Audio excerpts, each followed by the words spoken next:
सभी साधकों को प्रणाम। जगत जननी और जगत पिता देवों के देव महादेव की असीम अनुकंपा से हम सब मिलकर के गुरु गीता महात्म्य का पठन और पाठन कर रहे हैं और इसके साथ साथ ही उसके मनन और चिंतन की चेष्टा भी कर रहे हैं। अब तक हम सब ने भाग 10 तक 58 श्लोकों तक का पठन पाठन मनन चिंतन किया है।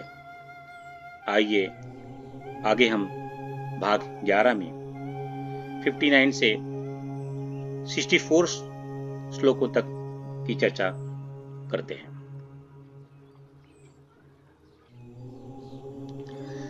सकल भुवन सृष्टि कल्पिता शेष पुष्टि निखिल निगम दृष्टि संपदां व्यर्थ दृष्टि अवगुण परिमाष्टि तत्पदार्थैक दृष्टिर् भवगुण परमेष्टिर् मोक्ष मार्गैक दृष्टि। संपूर्ण जगत की उत्पत्ति करने वाली, सभी पदार्थों का पोषण करने वाली, समस्त शास्त्रों को धारण करने वाली, सभी संपदाओं की, सभी भौतिक संपदाओं की व्यर्थता बताने वाली, दुर्गुणों को दूर करने वाली, समस्त संसार सत्ता में एक दृष्टि रखने वाली, संसार के सभी गुणों को बनाने वाली, मोक्ष के मार्ग दिखाने वाली है ऐसी यह गुरु गीता।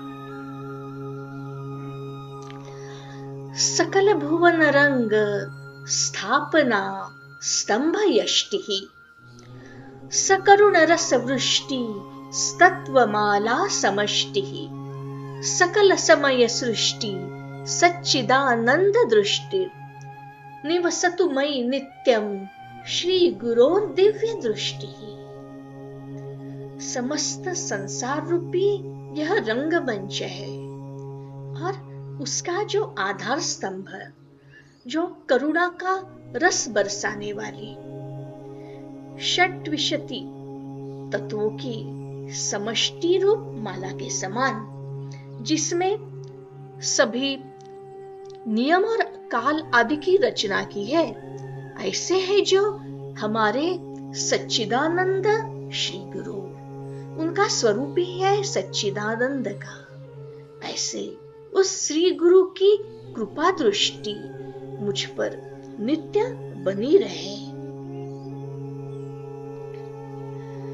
अग्निशुद्ध समन्तात ज्वाला परिचकाधिया मंत्र राजमिमं मन्ये अहर्निश पातु मृत्युतः तदेजति तन्नैजति तद्दूरे तत्समीपके तदनन्तरस्य सर्वस्य तदु सर्वस्य बाह्यतः।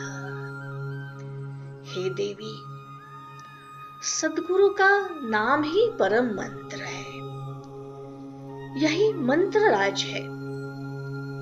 इसका जप करने से बुद्धि परिमार्जित होती है, जैसे कि अग्नि में जब स्वर्ण तपता है तो वह अति पवित्र, अति शुद्ध हो जाता है।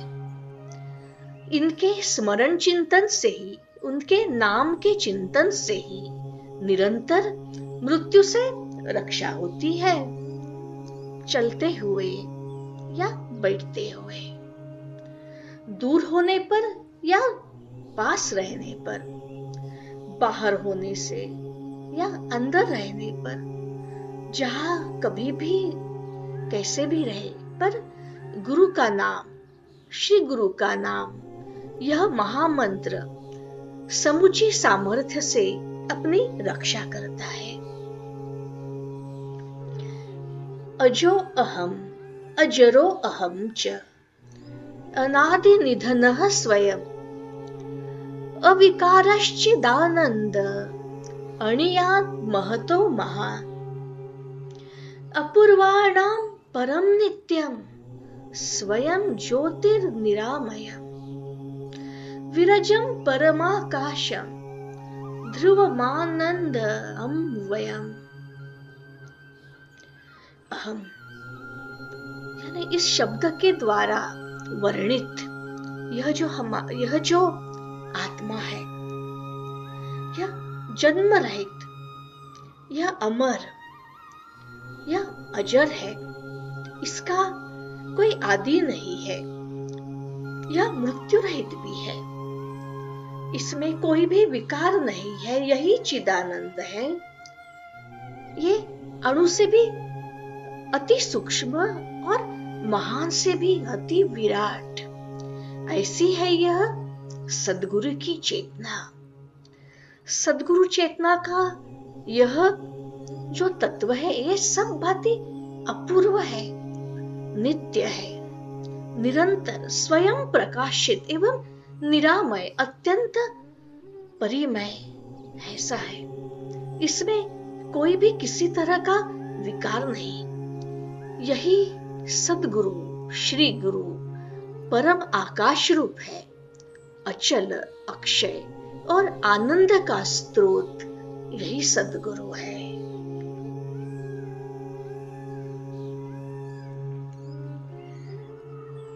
पिछले श्लोकों में हम सब ने देखा जगत पिता महादेव जगत जननी माता से कहते हैं कि जो ये जगत की उत्पत्ति, संसार की उत्पत्ति, इसमें भी जो पदार्थों का पोषण और जो है नाना प्रकार के शस्त्र और अस्त्र और संपदा दिखाई देती है, उनका प्रकटीकरण और उनका नष्टीकरण दिखाई देता है।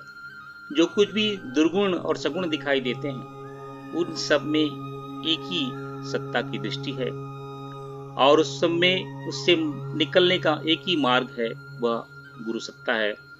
वही गुरु सत्ता इस जगत के इस तरह की उत्पत्ति, पोषण, संपदाओं, सद्गुण, दुर्गुणों इत्यादि में जो फंसा हुआ जीव है, उसको आगे ले जाने के लिए एक ही मार्ग है।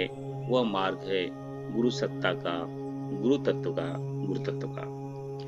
और महादेव जगत जननी के माध्यम से यह भी बताते हैं कि पूरा संसार जो है 26 तत्वों से ओतप्रोत है और उन 26 तत्वों की माला से बना हुआ है और उस माला की जो धुरी है वह गुरु चेतना ही है।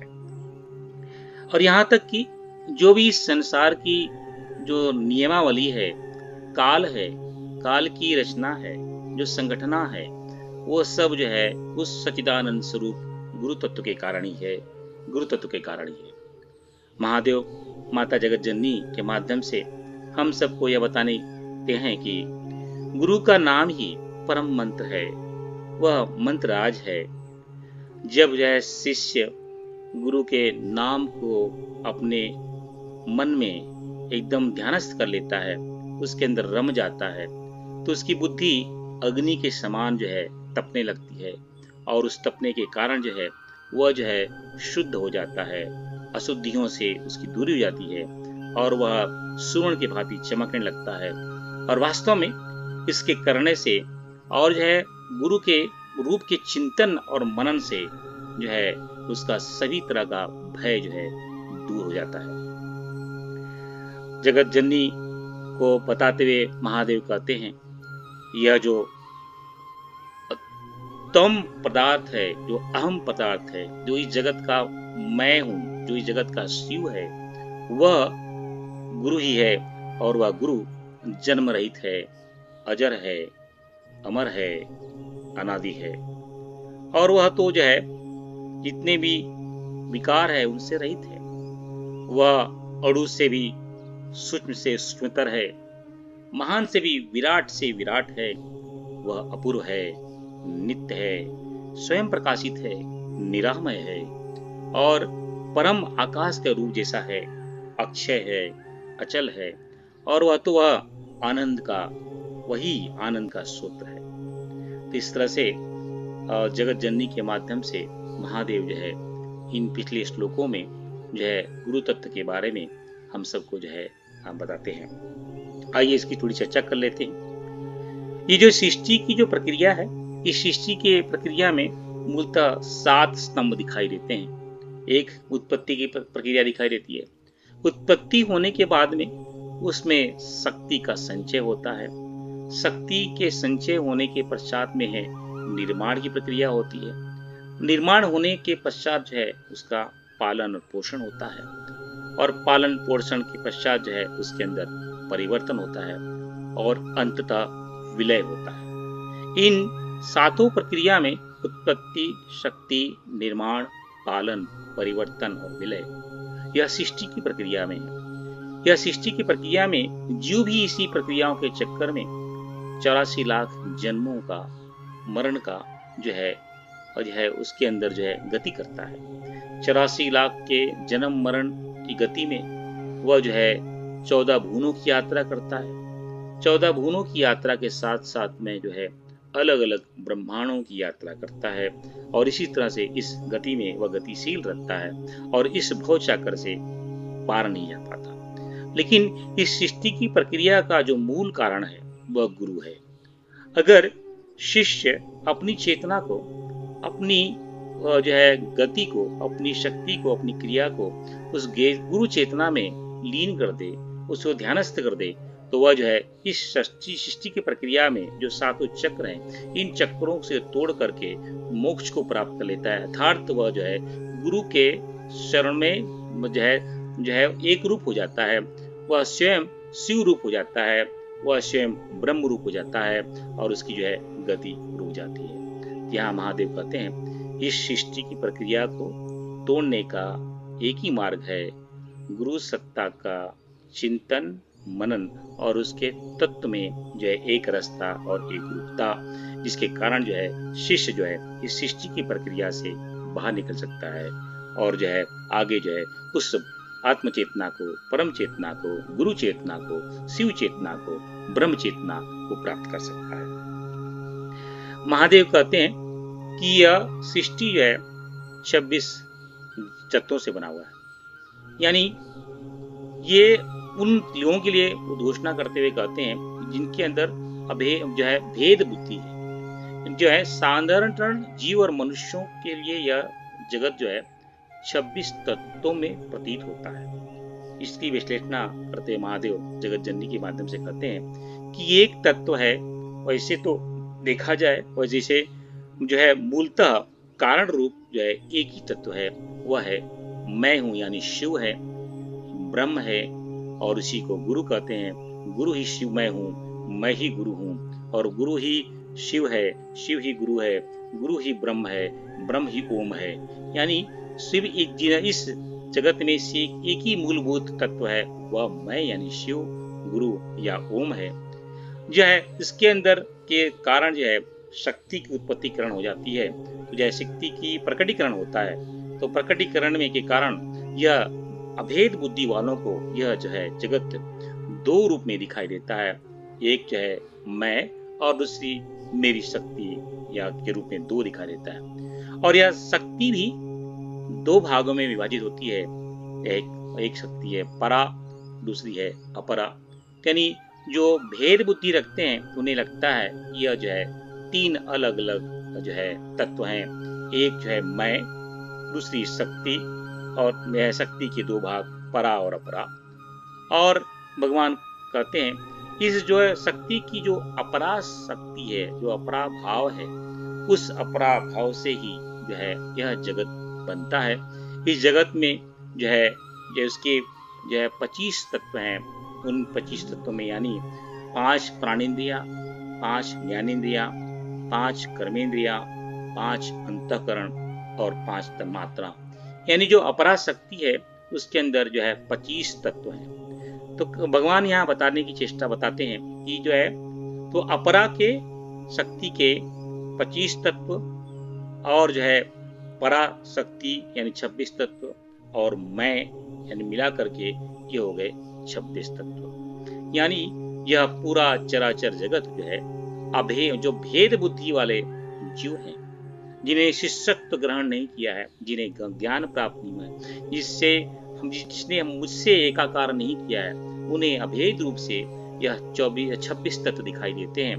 और लेकिन अगर उसके मूल में जाते हैं, अगर शिष्यत्व ग्रहण करते हैं, गुरु की कृपा दृष्टि बनती है, अगर मेरी कृपा दृष्टि बनती है, तो उन्हें मूलतः यह ज्ञात होता है, इन सब का मूल कारण मैं ही हूँ, मैं ही हूँ, मैं ही हूँ। यानी गुरु चेतना ही है, गुरु चेतना ही है, गुरु तत्व ही है, गुरु तत्व ही है। वह सच्चिदानंद स्वरूप ही है, स्वरूप ही है, स्वरूप ही है। यहाँ पे भगवान गुरु को सच्चिदानंद के रूप में बताते हुए एक मुख्य कारण की उद्घोषणा करते हैं और करते हैं जो 26 तत्व जो भेद रूपी से, भेद बुद्धि से जो है मनुष्यों को, जीवों को दिखाई देता है, वह कालांतर में मूलतः वह एक ही तत्व है, वह गुरु तत्व है, गुरु तत्व है। और उसी के कारण ही यह 26 तत्व दिखाए। और जो है जब जब जीव जो है शिष्य बनता है और उसकी भी है भेद बुद्धि जो है गुरु दृष्टि से, शिव दृष्टि से, गुरु कृपा से, शिव कृपा से नष्ट हो जाती है, तो उसे ज्ञात होता है कि यह चराचर जगत में एक ही तत्व है, वह सच्चिदानंद स्वरूप गुरु तत्व है, शिव तत्व है, शिव तत्व है। इस तरह से भगवान जो है 26 तत्वों का ज्ञान जो है सभी जीवों को जो है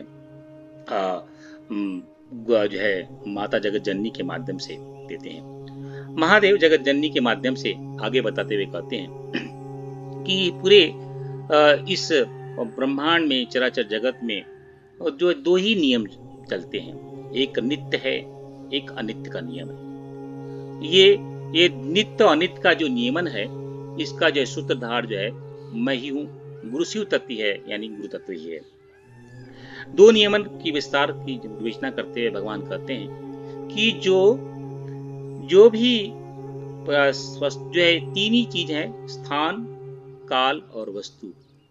जो भी तत्व इस जगत में दिखाई देते हैं, अगर वह स्थान, काल और वस्तु से उनको जो है अवच्छिन्न किया जाए, उसे अगर तोड़ा जाए, तो जो है वह अनित्य, अगर वो टूट जाता है, उसमें भेद आ जाता है, तो वह कहलाता है अनित्य नियमन। अगर जिस वस्तु में तो जो है जिस वस्तु को स्थान, काल और वस्तु न तोड़ पाए, उसमें भेद नहीं आ पाए, वह कहलाता है नित्य। यानी नित्य और अनित्य के 2 भेद का जो नियम है, वह जो है वह नियम जो है स्थान, काल और वस्तु से बनता है। और यह नियमन का जो है सूत्रधार स्वयं गुरु ही है, गुरु ही है, गुरु है। महादेव बताने की चेष्टा करते हैं जो है इस जगत में सिर्फ मैं और सिर्फ मैं ही मैं नित्य हूँ, शाश्वत हूँ। बाकी के जितने भी चीज हैं वह सब अनित्य है, वह अनित्य है। यानी यह गुरु तत्व ही नित्य है, बाकी का जो भी चीज दिखाई देती है वह अनित्य है। क्योंकि गुरु ही एक है, उसकी सत्ता है, और जो है उसकी सत्ता होने से उसकी चेतनता है, तो बाकी की चीज तो उसके अंदर हो ही नहीं सकती, क्योंकि वह वही पूर्ण है। ये जो बाकी के अभेद बुद्धि के कारण जो है अनित्य धर्मा जो है अभेद बुद्धि के कारण के दिखाई देता है, वह जब अभेद बुद्धि नष्ट हो जाती है, तो जो मालूम पड़ता है कि यह नित्य अनित्य का जो है जो गुण धर्म जो है, नियमन जो है हमें अभेद अपनी बुद्धि के कारण दिखाई देता है, वह गुरु चेतना के आने के पश्चात जो है वह उसमें भंग हो जाता है, और एक ही तत्व दिखाई देता है, गुरु चेतना का तत्व, गुरु चेतना का तत्व, गुरु चेतना का तत्व। मूलतः यह जो नित्य और अनित्य का नियमन जो है गुरु तत्व ने ही बनाया है। और जैसे ही शिष्य की एक रूपता गुरु चेतना से हो जाती है, यह नित्य अनित्य का नियमन भंग हो जाता है, और शिष्य को ज्ञात होता है कि वह इस जगत में, इस चराचर जगत में, ब्रह्मांड में एक ही तत्व है, वह नित्य तत्व है, वह ब्रह्म तत्व है, वह शिव तत्व है, वह गुरु तत्व है। यह स्थान, काल और वस्तु का जो है नित्य अनित्य नियमन यह साधारण मनुष्यों पे और जीवों पे लागू होता है, और क्योंकि अभेद दृष्टि से यह वह समझ नहीं पाते हैं कि यह उन्हें लगता है, उन्हें क्योंकि वो तत्व गुरु तत्व का ज्ञान न होने के कारण उन्हें लगता है कि जो है नित्य और अनित्य का भेद दिखाई देता है। जैसे ही उन्हें गुरु ज्ञान होता है, नित्य और अनित्य का भेद जो है नष्ट हो जाता है और जो है वह गुरु चेतना की एक रूपता के कारण जो है इस जो है ब्रह्म चेतना को प्राप्त करते हैं। इस चराचर जगत में यह जो नियम बना है गुरु तत्व की चेतना के न होने के कारण बना हुआ है, दिखाई देता है। इसलिए जो है इसे नित्य अनित्य नियमन जो भगवान महादेव कहते हैं कि जिस संसार की जितनी भी काल है, जिसके जो नियम है, उस नियम का सूत्रधार गुरु ही है। अगर हम गुरु से ओतप्रोत हो जाते हैं तो यह नियम हमारे जो नियमन जो है कला है, हमें अभेद बुद्धि के कारण जो है हम उसे नष्ट हो जाता है, अभेद बुद्धि के कारण नष्ट हो जाता है और हम उसे एक रूप हो जाते हैं। आगे जगत पिता महादेव कहते हैं कि गुरु का नाम ही मंत्र है। वेदों में जो ऋचाएं हैं उन्हें मंत्र कहा जाता है और वेदों की ऋचाओं में जो मंत्र हैं उसके अंदर 5 जो है उसकी मर्यादाएं हैं कि हर मंत्र का एक ऋषि होता है और उस मंत्र को एक लय और ताल के माध्यम से उस मंत्र को गायन होता है। उस मंत्र के माध्यम का जो है मंत्र की उत्पत्ति क्या जो है एक स्थान से होती है और जो है उसका चलयमान जो है एक दूसरे स्थान तक जाता है, उसे तत्व कहते हैं। और एक जो जिस ताल और सुर के साथ में ऋषि का ध्यान करते हुए जब साधक जो इस श्रुतियों को जो है लयबद्ध गुरु ऋषि का चिंतन करते हुए जब उसका उच्चारण करता है तो वह जो है उसके वहां जो स्थान से निकल करके जहां तक उसका निश्चित गंतव्य है वहां तक जाकर के वहां की चेतना को लेकर के आता है और वहां की शक्ति से जो है वो जब बीजा स्थान को यानी साधक को ओतप्रोत करता है। इसके नियम बड़े कठिन है। अगर जो है जिस मंत्र का हम जो है जाप कर रहे हैं, जिसका उच्चारण कर रहे हैं, उसमें अगर हमने जिस मंत्र को उस मंत्र को जिसका दृष्टा है यानी जो ऋषि है उसका चिंतन नहीं किया और उसका आशीर्वाद प्राप्त नहीं किया तो यह मंत्र लोप हो जाता है, मंत्र काम नहीं करता है। अगर उस मंत्र का जो है हमने जो है उस ऋषि के दृष्टा ऋषि का हमने प्रार्थना की, उनका आशीर्वाद लिया और उनके बताए हुए जो सूत्र दिए हैं, जिस छंद में, जिस लय में, ताल में मंत्र बोला जाए उसकी हमने मर्यादा न रखी, तब भी जो है मंत्र लोप हो जाता है, यानी मंत्र का फल नहीं मिलता है।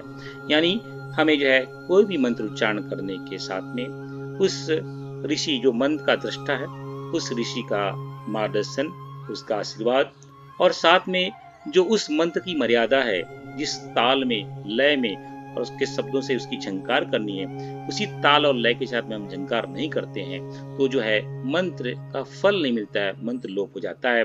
और मंत्र लोप हो जाने से उसका जो है जो साधक उसका उच्चारण कर रहा है उसके बीज स्थान से उस तरह की तरंग नहीं निकलती है। जब वो तरंग नहीं निकलेगी तो जो उसके गंतव्य स्थान है वहां तक नहीं जा पाएगा और जब वहां से चलने के तो जो उसके देवता है, मंत्र के जो देवता है उससे फल नहीं देते हैं। यानी ये बड़ा कठिन नियम है। जो वेदों में जो श्रुतियां हैं, जो उसकी स्थितियों की ऋचाएं हैं, उन सभी को मंत्र कहा जाता है, लेकिन मंत्र की एक बड़ी अपनी मर्यादा है। वैदिक मंत्रों में जो है अगर जो है जो मंत्र का दृष्टा है, जो ऋषि है, जिस मंत्र को जिसने देखा है उस देखने वाले ऋषि का मार्गदर्शन और जो उसका आशीर्वाद न प्राप्त हुआ और उसके बनाए हुए छंदों में से अगर उसका गायन नहीं किया जाए, उसका जप नहीं किया गया, उसके नियमन का पालन नहीं किया गया तो जो है मंत्र का फल प्राप्त नहीं होता है। इसलिए भगवान महादेव माता जगत जननी के माध्यम से यह बताते हैं कि इन मूलतः जो है सदगुरु का नाम ही मंत्र है, क्योंकि गुरु मंत्र ही जो है सदगुरु का जो नाम है वह मेरे नाम ही समरूप है, क्योंकि गुरु ही मैं हूँ, मैं ही गुरु हूँ। यानी जो गुरु का नामन करता है वह जो है गुरु जो है वह शिव स्वरूप है, यानी मैं स्वरूप हूँ। जो मेरा चिंतन करता है यानी जो गुरु का चिंतन करता है, यानी जो मेरे नाम का जपन करता है, जो गुरु के नाम के जपन करता है, वह तो मंत्रराज है, वह मंत्रराज है। उसमें जो है कोई भी वैदिक विधि का जो है मर्यादा नहीं लगती है, और उस मर्यादा के न लगने से जो है शिष्य जिस ढंग से जब भी जो है जिस भाव से जो है मनन चिंतन करता है, उसका लाभ है, उससे ही प्रतिफल उसी रूप में उसे लाभ मिलता है। इसलिए जो है भगवान सदाशिव जगत जननी माता के माध्यम से ये बताते हैं कि जो सदगुरु का नाम ही मंत्र राज है, मंत्रों का राजा है, और सभी शिष्यों को चाहिए उस गुरु के नाम का ही जो है मन जो है जप करें। उसी से उनकी गति है, उसी से ही उन्हें शिव तत्व की प्राप्ति हो सकती है। यहाँ पे एक बात हमें ध्यान रखने की आवश्यकता है, गुरु क्या है उसकी परिभाषा को हमें अच्छी तरह समझ लेना चाहिए। गुरु जो है साधारण चलता फिरता व्यक्ति नहीं है, गुरु स्वयं शिव होता है। उसके अंदर वह वेदों की ज्ञान की झंकार होती है, वह उसके अंदर ही जो है नित्य प्रतिदिन ओमकार का उच्चारण होता है। इस तरह का गुरु का नाम का चिंतन होता है। उस ऐसे गुरु को ही लक्ष्य करके वह जो है जो मंत्र जप किया जाता है, उनके नाम रूप का जप किया जाता है, तो ही लाभ मिलता है। इस जो है क्योंकि जब मंत्र जो है शिव स्वरूप जो है गुरु स्वरूप जो है उनके नाम का जब जप करते हैं, तो जो है शिष्य के मन में की जो बुद्धि है, वह बुद्धि जो है अग्नि के गुरु के ताप से जो है उसकी बुद्धि अग्नि स्वरूप जो है जलने लगती है, और उस जलन के माध्यम उस अग्नि तत्व के कारण जो है शिष्य के अंदर जो है शिष्य की बुद्धि के अंदर जो है मन के अंदर जो है जो चित्त के अंदर है जो अहंकार के अंदर वासना तृष्णा अहंता का क्षय होता है। वह गुरु तत्व की चेतना के अंदर जो अग्नि जो सबसे प्रचलित अग्नि से जो है चित्त मन बुद्धि चित्त अहंकार में जो वासना तृष्णा अहंकार का जो अशुद्धि है उसका नष्टीकरण होने लगता है, और जो है शिष्य जो है शुद्ध होने लगता है, और उस शुद्धता के कारण जो है उसे मंत्रों का फल मिलने लगता है, और वह जो है उस स्वयं जो है गुरु चेतना में शिव चेतना में लीन हो जाता है। इसलिए देवों को देव महादेव माता जगत जननी के माध्यम से यह ज्ञान देते हैं, यह उपदेश देते हैं कि हम सबको जो है उस शिव स्वरूप शिव गुरु स्वरूप ब्रह्म स्वरूप ओम स्वरूप जो है गुरु के नाम का जो है जाप करना चाहिए। और आगे बताते हुए जो है महादेव करते हैं विस्तार से इन सभी श्लोकों का जो है एक जो है निचोड़ निकल के आता है। महादेव कहते हैं गुरु ही विकार रहित चिदानंद स्वरूप है, वह गुरु ही अणु से भी सूक्ष्म से सूक्ष्मतर है, उससे सूक्ष्म और कुछ भी तत्व नहीं है। यह गुरु तत्व ही महान से भी महान है, विराट है। यह गुरु तत्व है, पहले भी है, आगे भी रहेगा, मध्य में भी रहेगा। इसका ना आदि है ना अनंत है, वह नित्य है, निरामय है, अक्षय है, अखंड है। वह स्वयं प्रकाशित परम आकाश के रूप है। उसे से दूसरे प्रकाश जो है उसके प्रकाश से करोड़ों ब्रह्मांडों के सूर्य तारे नाभामंडल जो है प्रकाशित होते हैं। वह अचल है, अक्षय है, और वह गुरु ही वह आनंद का स्रोत है। भगवान महादेव माता जगत जननी के माध्यम से गुरु तत्व की जो है महिमा हम सबको बताते हुए कहते हैं कि वह गुरु ही एक में वो सत्य है, क्योंकि वह गुरु ही शिव है। इस तरह से भगवान के मुखार बिंदु से जगत जननी की कृपा दृष्टि से हम सब ने देखा कि जो है गुरु तत्व के कारण ही जो है इस संसार में जो उत्पत्ति है उसमें जो है शक्ति है, उसके अंदर जो निर्माण की प्रक्रिया है, जो उसमें जो है जो संचार की प्रक्रिया है, जो उसके अंदर जो है परिवर्तन की प्रक्रिया है, जो उसके अंदर विलय की प्रक्रिया है, और जो है इस प्रक्रिया में जो जकड़ा हुआ मनुष्य है अगर वह शिष्यत्व को ग्रहण कर लेता है तो इन प्रक्रियाओं से बाहर निकल करके मोक्ष को प्राप्त कर लेता है गुरु कृपा की दृष्टि से। और ये जो संसार का जो मंच है वह मंच 26 तत्वों से ओतप्रोत है। अभेद बुद्धि जो है भेद बुद्धि के कारण जो है जीव को यह अलग अलग तत्व दिखाई देते हैं। वह स्वतः वह तो गुरु तत्व की एक माला ही है। जैसे ही शिष्यत्व जो है आता है उसे जो है शिष्य को समझ में आने लगता है। जब जीव जो है शिष्य बन जाता है तो जीव को यह शिष्य को समझ में आता है यह जो माला है वह माला गुरु रूपी माला है, शिव रूपी माला है। यह इन सभी तत्वों का मूल तो गुरु तत्व, शिव तत्व और ब्रह्म तत्व ही है। और जो जगत को चलाने के लिए जो नित्य अनित्य नियमान चले हुए हैं, जो अनित्य नियम का जो धर्म का जो नियम है, वह नियम का भेद भी जो है शिष्य को समझ में आता है। और अंततः उसे समझ में आता है कि इन नियमों का जो है अभेद बुद्धि है, भेद बुद्धि के कारण नियम दिखाई देते हैं। जैसे भेद नष्ट हो जाता है, जो है अभेद के रूप में जो है उस सच्चिदानंद स्वरूप का जो है रूप से जो है उसे दर्शन होता है। और भगवान कहते हैं कि मूलतः मेरा नाम, गुरु का नाम ही सब नामों का राजा है। शिष्यों को चाहिए मेरे नाम का ही जप करें। मेरे नाम के जप करने से, गुरु नाम के जप करने से बुद्धि जो है वो अग्नि स्वरूप बनेगी। अग्नि स्वरूप बनने से जो है जीवात्मा में, शिष्य में जो भी वासना, तृष्णा, अहंता की जो अशुद्धि है उसका नष्टीकरण होगा। और नष्टीकरण होने से जो है वह समझ है, उसकी स्मरण जो है अलग अलग जो है स्वर्ण के सामने शुद्ध होगा, पवित्र होगा। और जो है उससे जो है हर तरह से जो उसका आगे बढ़ने की प्रक्रिया शुरू होगी। मूलतः जो जन्म मरण की प्रक्रिया है वह अजर अनादि की प्रक्रिया है, जिनमें से जन्म मरण की प्रक्रिया से अजर अनमा मृत्यु रहित जो है शिष्य बन जाएगा। और जो है फिर से महादेव जो है गुरु तत्व का जो है मार्गदर्शन भी कहते हैं कि वह गुरु जो है विकार है थी चिदानंद स्वरूप है। वह अणु से भी सूक्ष्म है, महान से भी विराट है, अपूर्व है, नित्य है, स्वयं प्रकाशित निरामय है। वह परम आकाश रूप है, अचल है, अक्षय है और आनंद का सूत्र है, आनंद का सूत्र है, आनंद का सूत्र है। महादेव जगत जननी के माध्यम से हमें जो है गुरु ज्ञान से ओतप्रोत कर रहे हैं। जगत जननी के चरणों में कोटि कोटि नमन वंदन, कोटि कोटि नमन वंदन। महादेव के चरणों में कोटि कोटि नमन वंदन। उनकी कृपा दृष्टि के माध्यम से यह गुरु चिंतन, गुरु तत्व की गीता महात्म्य हम सब कर पा रहे हैं। हम सब जो है गुरु गीता के तत्व के को जान करके जो है चेष्टा कर रहे हैं। महादेव की कृपा दृष्टि रही तो जो है ज्ञान हमारे ध्यान में आएगा और हम जो है शिष्य से जो है आगे शिष्यत्व को प्राप्त करके आगे बढ़ते रहेंगे। इसी भावना के साथ में सभी जनों को कोटि कोटि नमन वंदन। तस्मै श्री गुरुवे नमः, तस्मै श्री गुरुवे नमः।